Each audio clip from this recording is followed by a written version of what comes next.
Bonsoir, c'est le Cercle du Clos avec Kevin et Noah. Voilà. Donc, il y a eu quand même un certain nombre de réactions sur la vidéo du congrès. Et en fait, on aime bien donner notre réaction par intermédiaire d'une vidéo réaction. Certains passent du temps à écrire, d'autres vont plutôt réagir en parlant.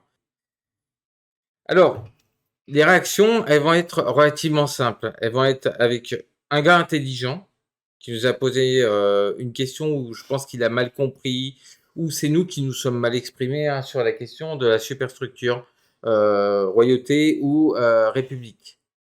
Et donc là, on va un petit peu préciser notre position. Alors, merci aux commentateurs Interliga. Donc, pour nous, la superstructure nous importe peu. On n'est pas dans une vision monarchique. On n'est pas dans une vision monarchique non plus côté républicain. On est dans un royalisme ou un républicanisme populaire. Ça implique quoi? Ça implique que la figure d'un éventuel président ou d'un roi est purement symbolique. Il n'a pas d'autre droit que le référendum d'initiative royale. Mais il existe toujours le référendum d'initiative citoyen ou populaire RIC ou RIP, chacun prendra son appellation préférée. En fait, derrière l'idée de ce royalisme, c'est que le roi n'est pas un pouvoir comme actuellement, où c'est pas un roi, mais c'est un président roi. Il a beaucoup plus de pouvoir que n'avait Plutôt un un président roi de monarque. France. Plutôt un président monarque. Ouais, c'est vraiment une notion qu'il faut comprendre. Hein. Ce qu'on veut, c'est pas une monarchie absolue. Euh, le concept de monarchie populaire, c'est le fait que le roi, en fait, c'est un peu du coup comme un président. Il n'est pas là pour représenter les pouvoirs. Enfin, justement, si, il est là pour représenter, mais il n'est pas là pour appliquer son pouvoir tel quel.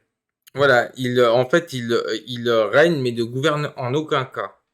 Bon. Et donc, voilà notre idée. Ça pourrait peut-être réconcilier les gens avec leur propre histoire, l'histoire de France, y compris sur le génocide, enfin plutôt pas génocide parce que c'est pas vrai, c'est un populicide vendéen et il avait été dénoncé par un proto-communiste qui était Gracchus Babeuf. Donc ça, le nier pour l'éternité n'aidera pas la République bourgeoise à se relever de ce populisme.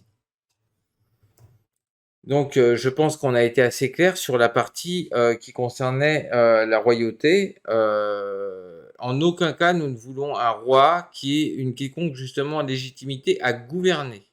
Et il faut préciser aussi le fait que c'est pas nous qui allons décider s'il va y avoir une monarchie. C'est le peuple qui va décider entre la République et le royalisme. C'est une question de Une fois référendum. la révolution produite, c'est un référendum, là pour le coup, qui regarde les Français avec leur propre histoire.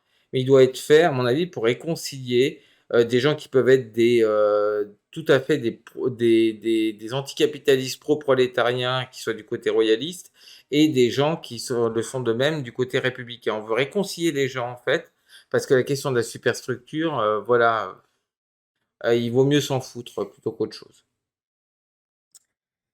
Ça, c'est la première réponse. Maintenant, Maxime, hein, on est très content, on est très heureux parce que là, c'est les commentaires les plus débiles. Donc, on va pouvoir s'amuser. On voulait pas faire de vidéo sur le maoïsme en France, mais en fait, là, pour le coup, tu nous as tendu la perche en presque, on pourrait te dire merci. Hein. D'habitude, on tire pas sur une ambulance. Mais là, on va le faire. Alors, on va s'intéresser, puisque vous dites que le cybermilitantisme est de la merde et que c'est pas une solution et que la révolution ne se fera pas sur Internet, ce qui est une évidence même, mais on peut arriver à capter des forces qui vont pouvoir agir dans le réel. Eh ben, on va pouvoir taper là sur une ambulance. C'est-à-dire que, en fait, vous dites qu'on va rien accomplir. Ok, mais vous avez accompli quoi en fait? Parce que nous, on n'est pas sûr d'y arriver. On est loin d'être sûr d'y arriver d'ailleurs. Ah, ça, c'est clair. Là, en fait, nous, on regarde comment ça se passe, les choses. Ce que tu nous dis, Maxime, c'est qu'en gros, on devrait. Là, on n'est pas énormément. On est assez dispersé. Et là, ce que tu nous demandes, en gros, c'est qu'on sorte tout seul avec je ne sais pas quel argent. On imprime des tracts et on sort dans la rue tout seul et on va les donner apparemment apparemment quartier populaire. Je ne sais Mais, pas mais, ce que mais, c'est un quartier populaire pour toi, mais en gros, voilà, on se balade et enfin, ça n'a aucun sens. C'est du manquement. C'est pas il n'y a pas de stratégie là-dedans. mais Il n'y a je rien t'en du tout. prie, mais je t'en prie, Maxime, hein, rien ne t'empêche de donner, de faire des dons au cercle, hein, on va s'organiser en association. Si tu as envie de faire des gros dons, là, tu vas nous donner la possibilité. Pourquoi on ne demande pas de sous, à ton avis, dans un premier temps? Pas parce que ça ne servira à rien. En fait, on va faire des tracts, on va dépenser des tonnes en essence, en carburant ou autre, et puis ça va donner zéro résultat, hein, comme vous avez produit d'ailleurs, hein. Donc, en fait, bah, puisque tu dis que notre façon de faire, c'est de la merde, que nos cahiers politiques, les choses qu'on a organisées, choses auxquelles on a réfléchi pendant un an, c'est de la merde, alors que visiblement, tu as vu comme moi qu'il y avait une certaine personne qui venait de l'autre côté, qui a été convaincue par nos discours, mais il n'y a pas que lui, hein, parce que, et tu le sais, puisque tu as été sur le canal, il y a 95% des gens qui viennent a priori du côté droit qui ont adhéré à la vision marxiste-léniniste réelle, c'est-à-dire celle que nous présentons au niveau du cercle. Donc, on va faire l'étude des groupes maoïstes et des groupes trotskistes, et puis aussi à la fin du PRCF, hein, parce que voilà, quand on a un gâteau aussi, enfin, on a un gâteau aussi moche, ben, on met toujours la cerise pourrie au-dessus. Voilà. Alors, voilà, on va commencer avec les groupes maoïstes, hein. Alors, j'ai demandé au camarade Noah de lire un par un. Il y en a beaucoup. Alors, Brigade internationale, le Alors, Brigade Front Rouge. internationale, c'est quoi exactement? Alors, c'est un groupe 1974-1977. Je suppose qu'il est mort. Est-ce que tu peux regarder quelle était leur ligne aux Brigades internationales, hein? Eh bien, ils étaient. Alors, c'était quoi? Ah, c'est mode opératoire assassinat. D'accord. Alors, nombre d'attaques imputées 5, victimes morts blessés 2, voilà. Entre 74 et 77, a marqué vaincre et vivre, c'est-à-dire reprenant en fait une déclaration de la résistance, parce que c'était vaincre et vivre, hein. Et bizarrement, bah, ça a fait chou blanc. Et je pense que les gens qui ont participé à ces assassinats ont dû être punis, hein. On va pas aller beaucoup plus loin parce qu'en fait, l'assassinat comme mode opératoire dit révolutionnaire avant que la révolution soit faite. D'ailleurs, s'il n'y a pas d'assassinat, il y a jugement et peine de mort par la suite. Mais l'assassinat, à part foutre en colère les gens, ça fait pas grand-chose d'autre. Bravo, Ça n'a jamais marché. ça n'a pas marché. Alors, Front Rouge, Alors, groupe maoïste, oui, oui. groupe maoïste. Alors, vas-y, Alors, fais la gauche voir. ouvrière et Non, non, fais paysanne, voir, Front Rouge, on va inspecter chaque. Il faut être honnête, hein. qui Alors, se c'est produit quoi? en novembre C'est quoi? 1962. Vas-y, dis-nous tout. Groupe maoïste clandestin, issu de la scission du Parti communiste marxiste-léniniste en France, qui se produit en 1970. Front Rouge se distingue de l'Humanité rouge par un certain spontanéisme, ainsi que de par son refus de s'aligner systématiquement sur les positions des autorités chinoises. Oh. Front Rouge privilégie aussi les luttes ouvrières au détriment de l'unité populaire. L'organisation qui revendiquait plusieurs centaines de militants décide en avril 1974 de sortir de la clandestinité en prenant le nom de Parti communiste révolutionnaire, le PCR-ML.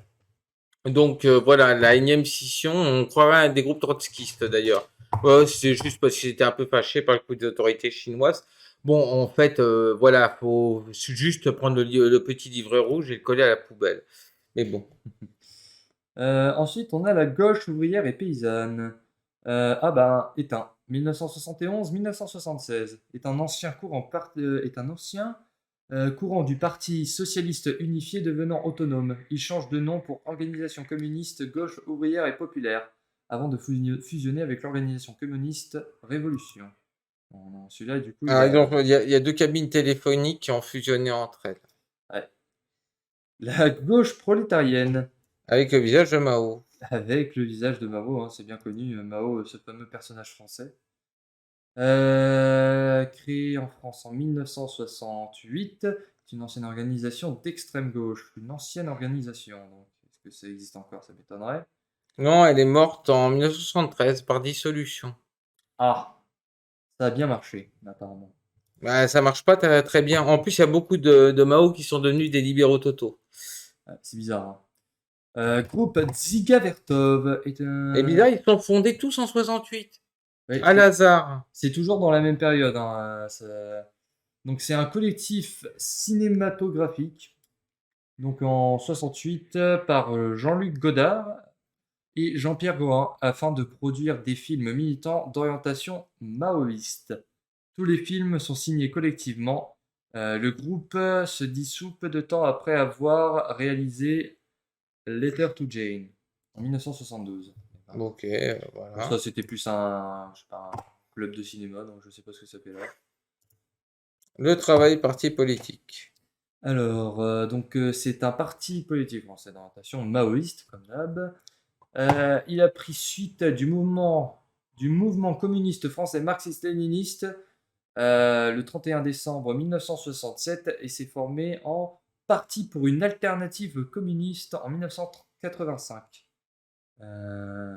Il s'est autodissous en 1988. Comme d'hab. C'est fou, hein. C'est-à-dire que ces groupes, ils s'autodissolvent.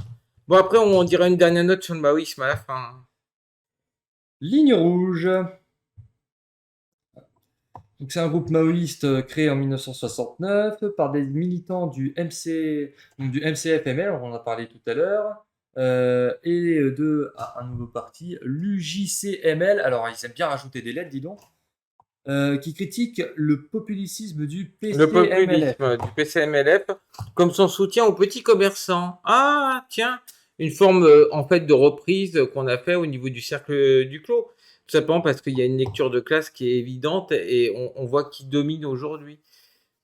Voilà. Encore une fois, décision, décision, décision. On peut continuer. Et après, on comptera le nombre d'organisations qui sont encore vivantes, en fait. Alors, désolé, petite erreur technique, hein. On revient avec le mouvement communiste français marxiste-léniniste. Alors, on peut toujours voir, hein, d'ailleurs, qu'à chaque fois ils n'ont plus d'idées, du coup ils rajoutent encore plus de mots dans le parti, ça devient compliqué au bout d'un moment. Alors, est-ce qu'il est encore vivant, au moins? Alors déjà, il a été créé en 1966 et apparemment, Ils se au heurtent niveau des violemment à ceux du institutions. PCF, d'ailleurs. Des Donc, commandos du PCF, des commandos du PCF attaquent ainsi à plusieurs reprises les meetings maoïstes, hein. Preuve que d'ailleurs qu'on s'entendait vachement bien avec les Mao.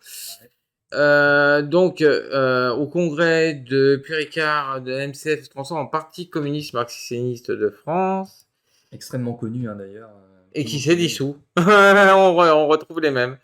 Voilà, bon. Alors, en fait, on va pas les faire tous. Combien y en a-t-il encore de vivants? Bah, j'ai bien l'impression qu'il y en a zéro, en fait. Et en combien y en avait-il en tout? Il y en a 20. Et encore, je suis sûr qu'il y a encore plein de petites organisations comme ça qui sont créées Et qui ne sont et pas il y en a, référencés. voilà, qui sont pas référencées. Il y en a plein qui ont eu une courte existence. Et là, je suis sûr qu'il y en a Alors, encore plein qui existent. alors 20 mouvements qui ont produit zéro. Zéro. Et pourtant, qui avaient tous en tête ce fameux truc d'aller tracter et afficher à tout va. Pourtant, Sachant que ça coûtait moins cher à l'époque, hein, d'aller tracter, d'aller militer, hein, dans le réel. Aujourd'hui, c'est beaucoup plus cher, hein. Et pour une micro-organisation comme la nôtre, qui est née il y a moins d'un an, c'est impossible. Mais on restera pas 10 ans, hein. Si, de toute façon, si on voit que les choses n'évoluent pas au bout de 2 ans, eh ben, on changera de stratégie, on essaiera de trouver une tactique plus adaptée. Si au bout de 10 ans, on n'a pas réussi, on se dissoudra, évidemment. Évidemment, on se dissoudra. Peut-être qu'on restera potes pour l'éternité, mais on se dissoudra. Ça voudra dire que rien n'est prêt et que personne n'est prêt à passer au socialisme et au communisme. Mais on aura le courage, par contre, de le dire à la fin. Bon, on a essayé ça, ça n'a pas marché, mais au moins on a essayé quelque chose de nouveau. en fait, ce qu'il faut comprendre, c'est que il faut être logique dans la vie. Euh, Quand on a une pratique et qu'elle ne sert plus à rien, il faut plus la pratiquer, sinon ça ne sert à rien. Je veux bien que ce soit une sorte de tradition des communistes d'aller tracter, d'aller faire ci, d'aller faire ça, mais si on voit que ça n'a plus aucun résultat, ça ne sert à rien. On peut regarder le PRCF, pardon. Mais Euh, on regardera ensuite, on fera à la ouais, fin, ça va être marrant.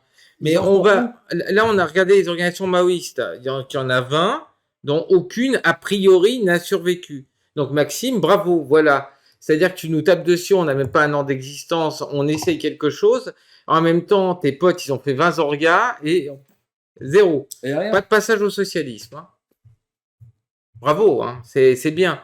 Ça me fait penser à un gars qui toucherait le SMIC et qui irait gueuler sur des mecs qui sont RSA pendant un petit temps. C'est-à-dire que, bah ouais, bon, ok, tu sais, hein, on dit une phrase qui est très simple. Ceux qui sont partis de pas grand-chose pour arriver à rien n'ont de merci à dire à personne. Bah, vous êtes exactement dans cette ligne.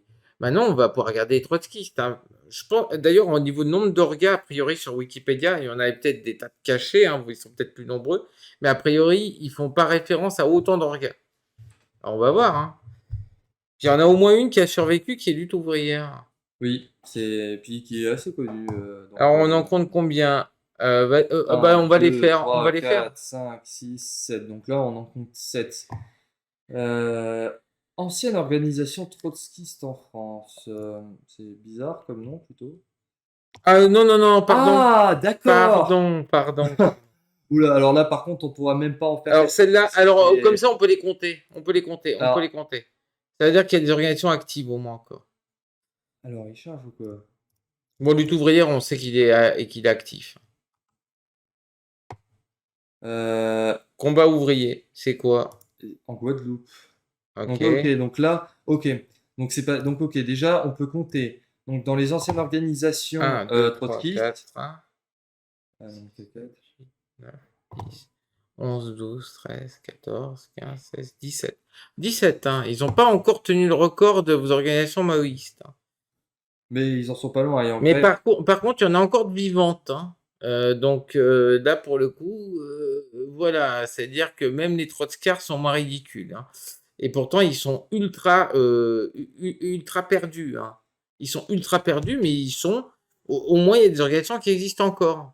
Voilà. Puis c'est bien connu que les trotskistes, ils sont pas connus pour rester ensemble bien longtemps, hein. En général, dès qu'ils sont plus de trois dans une cellule, c'est déjà quatre scissions. Donc c'est vraiment marrant. Mais en tout cas, pour l'instant, c'est Internet qui nous le dit. Donc il y a certainement des manques. Il en manque certainement pas mal. Et des petites organisations qui n'ont jamais été peut-être soit officielles ou enfin, il y a plein de choses. Mais déjà là, je suis sûr on a même pas raclé la surface des organisations enfin, maoïstes ou trotskistes. Et maintenant, on va pouvoir parler du fameux PRCF, hein. Donc, Alors, il est né quand? En 2004, janvier ouais. 2004. Il a comme président quelqu'un qui mérite tout notre respect, qui est un ancien résistant, mais bon, bah, il a son âge et je pense d'ailleurs qu'il peut tout simplement ne plus avoir trop conscience de ce qui se passe dans ce mouvement. On a un certain nombre de fondateurs, tels que Georges Gasto, Léon Landini, Georges Age, etc. Et actuellement, nous avons Fadi Kassem, qui est secrétaire général. Alors oui, ils ont réussi évidemment à avoir leur page Wikipédia, mais ils ont bientôt 20 ans. Alors, déjà, ce qu'on aimerait bien, c'est que vous publiez un petit peu comme l'avait fait l'UPR avant de leur tirer votre nombre de membres, hein, ça serait bien. Les quelques fois où on a vu le PRCF sur Toulouse, c'est 2, 3 personnes, hein. Près de 20 ans, le résultat, il n'est pas folichon, hein. Pourtant, vous militez dans le réel, donc c'est incompréhensible, c'est bizarre quand même. Ouais, je sais bien que c'est écrit dans la Bible du parfait communiste qu'il faut tracter, qu'il faut faire ceci, qu'il faut faire cela, mais pourtant, ben, ça n'a pas l'air de marcher des masses. Ben oui, parce que en fait, vous n'arrivez pas à comprendre que on n'est plus en 1930. Aujourd'hui, les gens ne vivent pas de la même manière qu'il y a 50 ans, ou même il y a 100 ans. C'est plus la même chose. On n'est plus dans la même époque. Ça a changé Mais aujourd'hui. on peut se louper, on peut très bien se louper. Peut-être que notre tactique, elle est complètement nulle.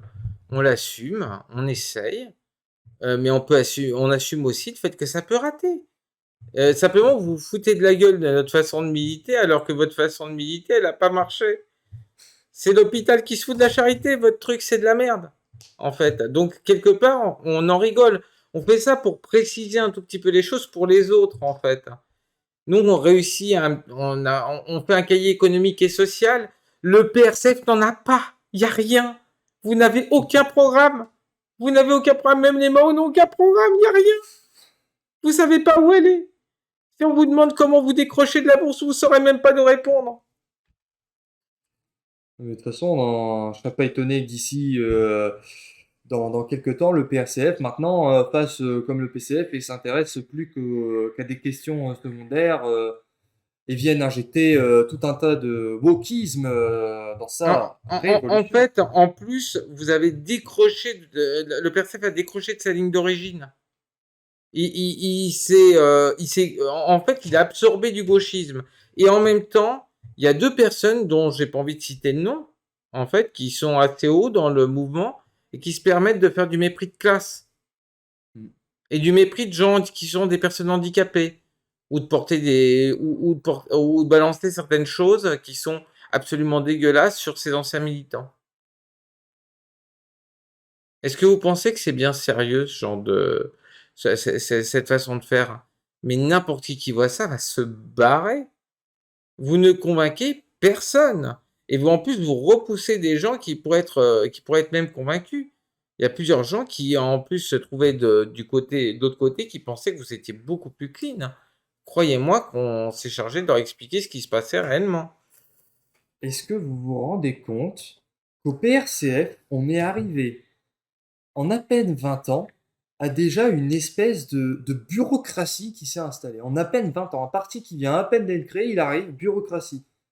C'est incroyable. C'est vraiment, on est dans un niveau, mais vous devriez vous poser des questions. Il y a quand même des gens qui se sont fait virer, sous aucun prétexte. En fait, j'allais dire sous un prétexte minable, mais il y a, ouais, ouais, c'est plutôt des prétextes, mais qui sont, mais aberrants.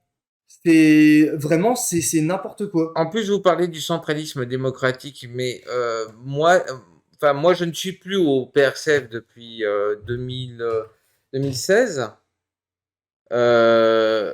Et j'aimerais savoir en quoi il est. Je sais que c'est du centralisme, incontestablement. Et je vois pas en quoi il est démocratique, en fait.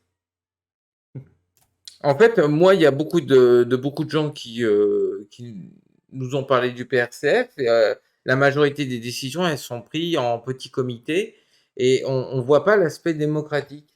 Alors, vous dites que c'est pris à l'échelle des sections. Il y a des sections où vous avez que deux personnes. À ce moment-là, il y a un déséquilibre démocratique. Donc, on voit pas trop la démocratie en fait. Et c'est là qu'il serait capable de nous dire que oui, mais vous comprenez, on n'est pas illimité non plus. Tu vois, qu'ils nous font le même Ouais, bah reproche alors que le pourquoi? non. Alors La question, c'est pourquoi vous n'avez pas énormément de gens. Et moi, nous, ce qu'on subodore, c'est que vous faites du crétinisme électoral. C'est-à-dire que vous allez capter des gens qui viennent d'une certaine extrême gauche parce que faut faire de la masse. en fait, c'est génial parce que il y a Lénine qui dit une chose, vous l'écoutez, vous foncez dans ce qu'il dit, et quand il dit, et sur d'autres paroles, alors là, par contre, on ne l'écoute plus. Voilà. Lénine disait, du coup, il faut le centralisme démocratique. Alors, ok, bon, on a un peu enlevé la démocratie, mais c'est pas grave. Par contre, Lénine a dit que faut-il militer dans des syndicats réactionnaires? Oui. Et vous, par contre, ah non, les gens d'extrême droite, on ne parle pas avec eux, c'est du fascisme, c'est pas bien. C'est incroyable. En fait, c'est pareil pour plein de Et en plus, trucs. ils ont fait grossir la vision d'extrême droite. On Ouais, est vraiment sur toute personne qui aime un peu son pays et d'extrême droite. ouais. Alors encore, dans le PRCF, ça se voit pas encore trop parce qu'ils se disent patriotes. Non, Mais non, pour mais combien c'est de temps? pas, c'est, en plus, c'est vrai et faux. Il se le dit sur le papier. Il y a qu'à voir à l'intérieur qu'en fait, ils ne les aiment pas. Ils veulent faire un CNR tout seul. Ouais. Sauf que ça peut pas exister. Voilà, le Donc, fameux CNR non. des communistes. Voilà. Voilà, ça ne doit pas Et encore. fonctionner. Et en fait, vous êtes ridicule. Parce que n'importe d'ailleurs, moi, je vous mets au défi d'ailleurs de le confirmer que vous n'allez pas prendre autre chose que des gens qui se disent bien à gauche. Vous n'allez pas les prendre. Donc, vous faites pas un CNR. C'est pas la définition du CNR, ça. Voilà. Vous préférez militer avec des gens de la LFI qu'avec l'UPR, qui est pourtant vraiment moins déconnant et qui est beaucoup plus proche de nos positions. c'est incroyable. Vous vous rendez compte à quel La, point la- c'est la débile? visualisation de Grémetz à l'époque, et l'extrait est trouvable, hein. Vous mettez Grémetz-Mélenchon, Mélenchon, il taille en pointe, hein, mais direct.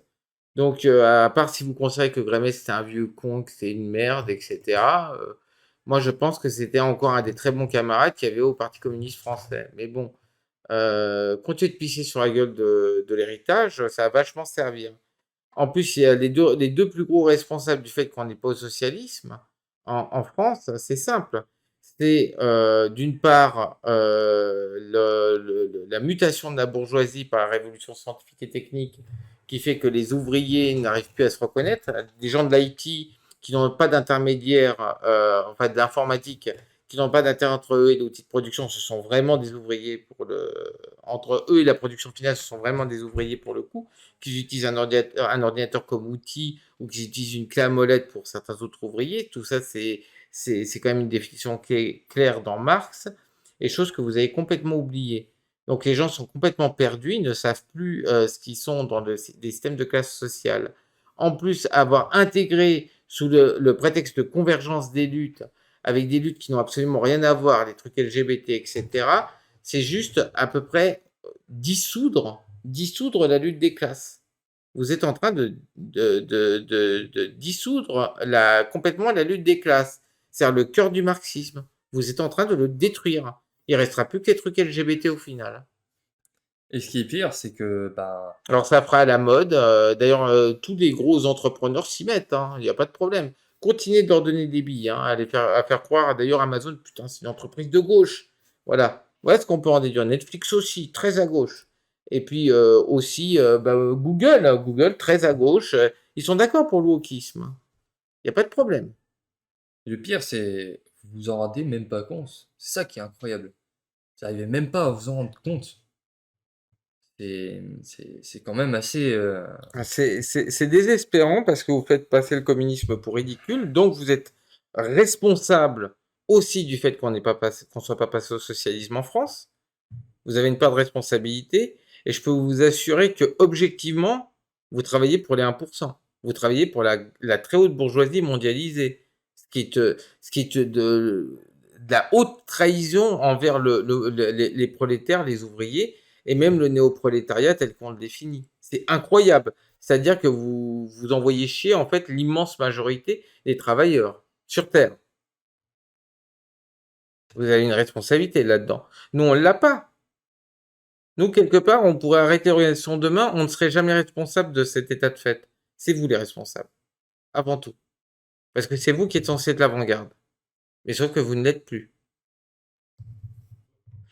Donc, on va redire ce qu'on a dit pendant le congrès. Il faut grand remplacé.